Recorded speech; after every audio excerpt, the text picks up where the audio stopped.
Šodien īsi un kodolīgi par vienlīdzību Latvijā. Ja? Tātad, kas ir Latvijā vienlīdzība un kā sieviete šajā te Latvijas vienlīdzībā, kā viņa vispār izgrozās un vai tas ir reāli šī te Latvijas vienlīdzība. Tātad nav noslēpums, ka tagad tev bērnu nav, tu vari strādāt līdz 6, 7, 8 un tā tālāk. Pieņemsim situāciju, kā normālam Latvijas iedzīvotājiem tev ir bērns vai bērni. Nav noslēpums, ka, ja tas ir valsts dārziņš, tad 5 bērni pazūd. Es nezinu, kur tie vecāki strādā, bet es zinu vienu, ka 5:15 pazūd pēdējais bērns. 5:15. Ja? Tas ir tas laiks, kad bērni, es nezinu, iepriekšējā dārziņā mums bija 5:30, šajā dārziņā 5:15. Ja? Tātad, un Latvijas sieviete, darba devējs, pieņemsim, viņai nosaka tur līdz 6, ja? Ļoti daudz darbi, kur jābeidz 6. Ļoti daudz. Labi, ja tu tur iestrādājies kaut ko sarunā. Bet sākuma posmā, kad tu sāc to darbu, un tev saka, nē, mums 6, beidzās darbs, mēs visi esam vienlīdzīgi, mums visiem, ja sākuma posms ir tieši tāds. Un tad vēl darba devējs pasaka, tev vēl kādas 15 minūtītes, droši vien kā jaunajam darbiniekam tur kādos 6:20, 6:15 varēs iziet. Ja? Kā jaunais darbinieks, kamēr tu sakārtos dokumentāciju un vispārējo. Ja?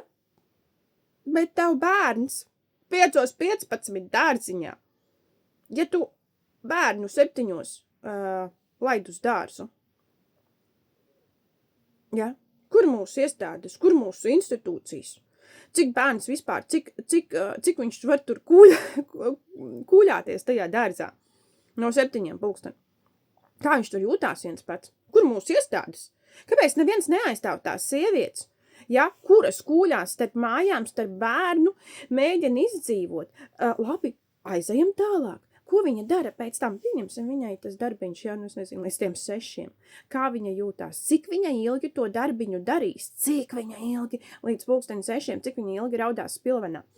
Vai arī, paņemam citu situāciju, arī iz dzīves. Viņa beidz darbu 8 vakarā. Un viņa darba dienās neredz savu bērnu. Viņai ir kāds, pieņemsim, kurai viņa maksā, ja, viņa maksā tam cilvēkam. Tas cilvēks 8 liek bērnu gulēt. Viss pēc programmas, ja? Lai bērns 7 būtu dārzā, viņam 8 ir jāgul. Gultā. Kā jūtās mamma, kā jūtās bērns? Iz dzīves. Bērns raud. Lai kā arī tu maksātu tam cilvēkam, pēc tam viņš pieroda. Bet viņam ir salauzta sirds. Kā jūtās mamma? Kur mūsu iestādes, ja? Kāpēc to sievieti? Neviens pats, neviena iestāde. Tev ir bērns. Tad, es nezinu, maksimums tas ir līdz 5. Maksimums, es pat teiktu līdz kādu 4:30, lai tu tajos 5:15 esi dārzā, varbūt tev tur tas darbiņš ir, patālu no mājas. Tālāk, esam reāli. Tālāk, bērns ir jāattīsta. Ja tas ir puisīts, viņš taču mājās trako ārdās. Viņam ir jāiet uz kaut kādiem treniņiem, ja? Esam reāli. Tu taču nekūņosies ar to bērnu, nezinu, tev ir mazs dzīvoklīts. Viņš tur trako ārdās, viņš to nesēdēs un nespēlēsies. Tie ir puikas, viņi rāpo pa kokiem, viņi plēš drēbes, un tas ir ok. Mammai ir jāved tas bērns attīstīt. Ja tie ir dvīņi, trīņi, mazajā dzīvoklītī. Mamma vienkārši dara visu un pat vairāk. Un kur ir tās Latvijas iestādes, kas pasaka, hei, nevar cilvēks strādāt līdz 6, ja viņiem ir bērni? 5:15 šī dārziņā, kur mēs šobrīd esam tikuši, 5:15 pēdējais bērns tiek vākts. Iepriekšējā bija 5:30. Ja? Tad par ko iet runa? Vai var to cilvēku ar to bērnu līdz 6 likt nodarbināt? Vai drīkst līdz 8, pulksten 8 vakarā? Kur ir tās iestādes, kas paskatās, kā jūtās mamma? Es varu izstāstīt. Pulksten 8 beidzās darbs. jāsakārto dokumentācija, jānodod kasa un vispārējais. Un pieturā tā mamma stāv un raud. Un viņai pienāk, ja Latvijā cilvēki nepienāk, vienreiz viens opis pienāca. Jautāja, kā es varu palīdzēt, ja? Nu, mazums tev maku viens cilvēks pusgada laikā, vai gada laikā. Tas ir milzīgs stress. Abiem diviem nav runa tikai par mammu, arī bērnam. Milzīgs stress. Mamma dara visu savādāk. Mamma dara visu savādāk. Viss viņai ir savādāk. Ēdiens viņai ir savādāks, ja? Mēs vienreiz aizbraucam ēst augsto zupu. Tas bērns negribēja ēst to augsto zupu, viņš gribēja mammas augsto zupu. Piena zupu tas pats. Mamma visu dara savādāk. Visu viņa dara savādāk. Viņa visu dara savādāk. Tad kāpēc tu liec viņai līdz 6, līdz 7, līdz 8 strādāt? Kāds darba devējs teiks, tās taču nav manas problēmas, jā, līdz zināmam laikam, kamēr tev pati sieva nepiedzemdēs. Un tad tu izjutīsi, kā tas ir likt bērnu gulēt, kad viņš raud un viņš sauc pēc savas mammas. Pēc savas mammas! Kad bērns ir maziņš, viņam mamma ir vajadzīga arī puikam. Mamma! Atdod manu mammu, tu darba devēji. Atdod manu mammu, lai viņa beidz tur raudāt tajā pieturā tajos 8:30 vakarā. Atdod manu mammu! Jūs drīkstat nākt uz darbu no 8, bet jūs nedrīkstat. Jūs nedrīkstat, lai tas mazā dvēsele raud par to, ka viņš ir piedzimis šādā pasaulē, kur viņš neredz katru darba dienu savu mammu, jo mammai ir jāstrādā. Viņš dārziņai no 7, vai tas nav stress? Un viņu savāc kāds svešs, tas nav stress. Tu teiksi, ka pie visa var pierast. Jā, bet cik asaru tas maksā? Cik asaru tas maksā? Un vai darba devējam tiešām ir jānodarbina līdz 6:00, zinot, ka valsts dārziņā 5:30 iepriekšējā, tagad 5:15 šī valsts dārziņā. Labi, pastāstīšu vēl vienu stāstu, kad ir nevalsts dārziņš, ka tev ir jāmaksā. Tev vispār tur pāri nepaliek nekas. Tu tur knapi galus velc. Knapi. Mīļie cilvēki, jūs paši nākat no mammām. Jūs pašus izaudzināja mamma, viņa pērās, ņēmās. Viņa tev par to tenisu maksāja, par to tev futbolu, ja? Viņa par to tev mūzikas skolu pērās. Esam reāli. Un kad tu esi liels kuilis izaudzis un tu negribi iet uz skolu un tev meitenes interesē, un tu tikai un tev ir jāvāķī pēc skolas, kas to darīs? Kas to darīs? Vai tu negribi pēkšņi pēdējais gads tev mūzikas skolā, ja, un tu nevari savākties pēdējā pusgadā, tu saki, nē, es metīšu nost, metīšu prom, kas tev vāķi? Kas tava mamma? Un tu darba devējs, kas tagad sēdi, tev bija mamma, kas pērās vēlās kūlās. Mēs neizvēlamies strādāt līdz 8. Un mums nevajag strādāt līdz 8, mums nevajag rītās asaras stāvēt salā. Mums nevajag stāvēt saulē, domājot par savu bērnu, ka ir 8:30, es viņu neredzēšu. Mums nevajag tā laust savu sirdi, prieš kam? Prieš kam, pasaki, prieš kam? Mums nevajag laust tās mazās dvēseles, kas ir atnākuši uz šo pasauli, un viņi bērnībā ir jāsagaitā mammas mīlestība. Arī 1. klasē, arī 2., arī 3. un arī 9. redz tā mamma ir vajadzīga, kas man novāķīs.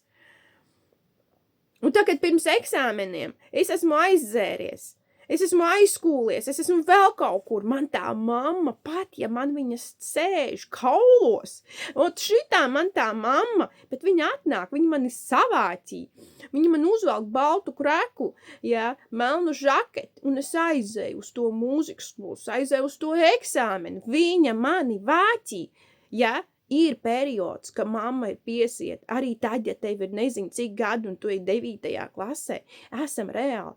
Kurš mums palīdz, ja es sēžu un es vienkārši neko nerubīju, es vakar biju aizdzēries, es nerubīju ne Englišu, neko, es vienkārši neko nerubīju.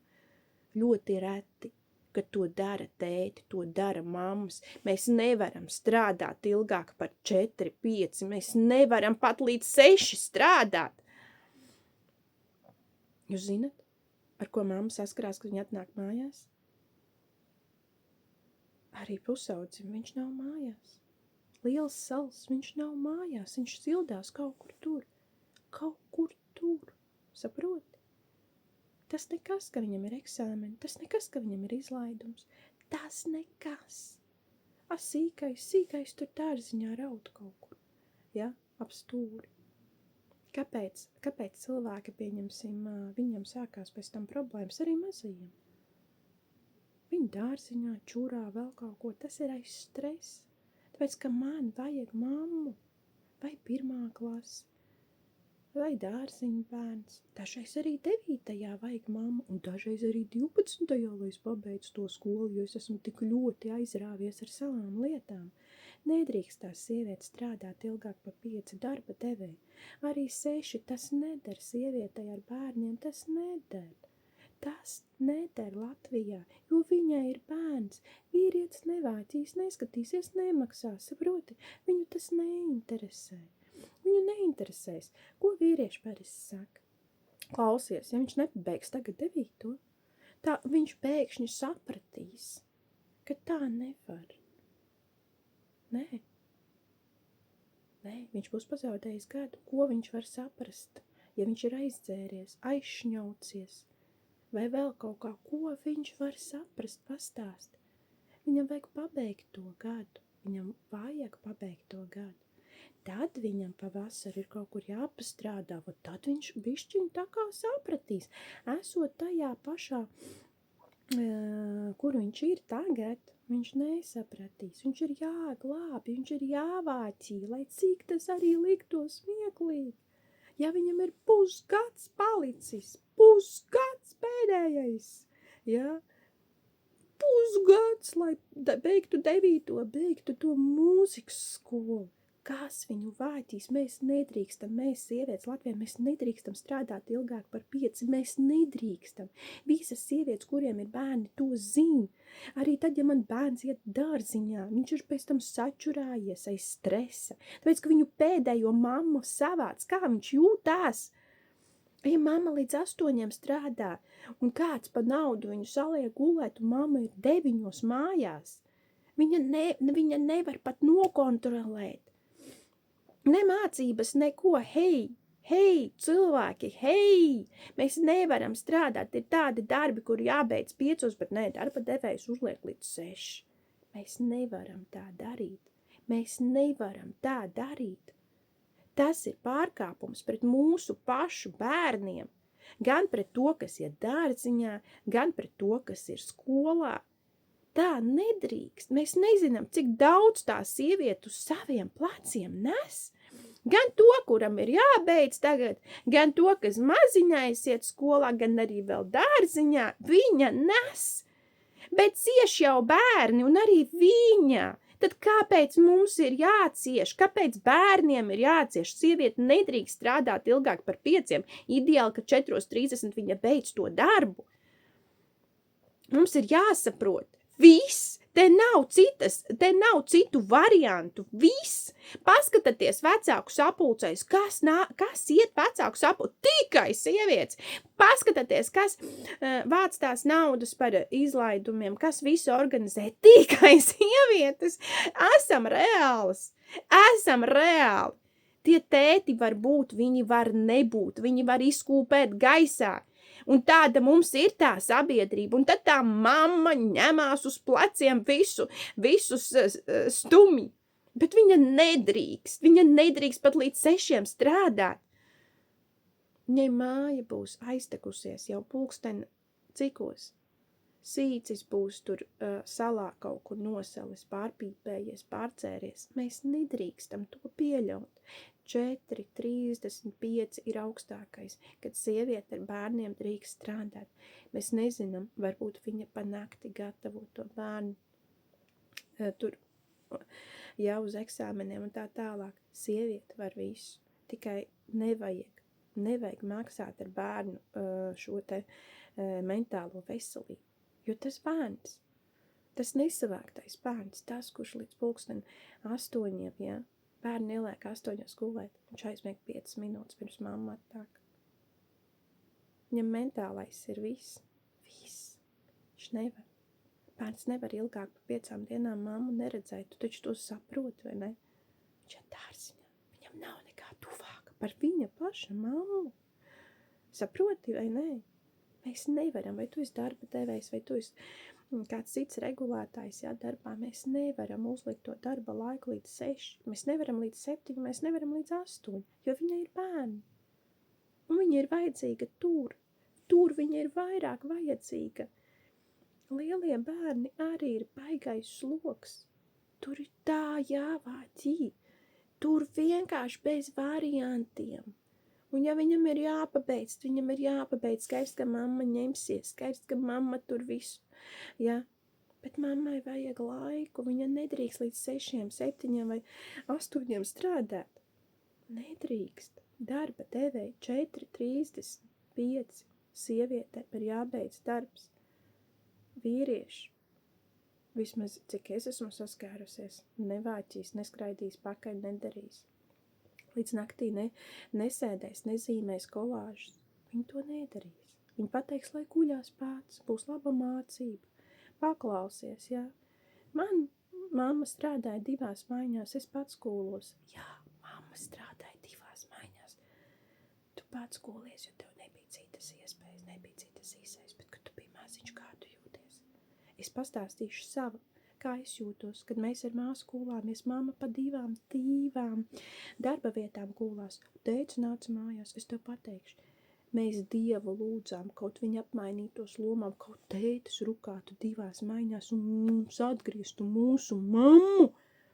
Mēs arī zīmējam kolāžas, mēs arī ņēmāmies pa nakti, bet mums nebija tā atbalsta. Neviens nepiegāja, nepateica, ak, Dievs, cik tu skaisti uzzīmēji. Ak, Dievs, cik tev, saproti, atbalsts. Tētis dzīvoja savu dzīvi, viņš aizgāja garāžā, mašīnas krāsot, jā, savas. Vīriešiem sava dzīve, tā sieviete ir tā, kas ceļ tos bērnus, no nekurienes uz pleciem paceļ. Sievietēm Latvijā ir jāstrādā līdz 4:30. Viss. Maksa ļoti augstu. Bērni, kas mums visiem Latvijā ir, viņi būs tēti, un viņi būs mammas. Un viņam psihe jau būs sabojāta no bērnu kājas, jo viņam vajadzīga mamma, kad viņš iet dārziņā, kad viņš ir pirmītis, kad viņš ir 9. klasnieks. Mamma vajadzīga. Saproti? Mammas atbalsts. Ja tas ir puika, viņam vajag, lai tieši sieviete pasaka, klausies, tu čekiņa esi baigi ņemams. Tu esi baigi foršiņais. Ka tu esi tīrās drēpēs, ka tev ir tīri matiņi, ka tu grāmatiņas lasi, ka tu esi sagatavojies stundām, ka tu esi skaidrā, tu esi baigi foršais. Ja? Mammai tas jāpasaka. Pretējam dzimumam tu to saproti. Sievietēm ir jāatvieglo Latvijā šis te viss pasākums. Nevis jādomā, mēs domājam, kā ceļu slāpīt, kas arī ir fine, bet tu padomā, kā dvēseles salāpīt, kas ir vēl vairāk fine. Un tie mazie, pasties dārziņā, 1,5 gads viņam jāiet uz dārzu. Kāpēc nav līdz 2?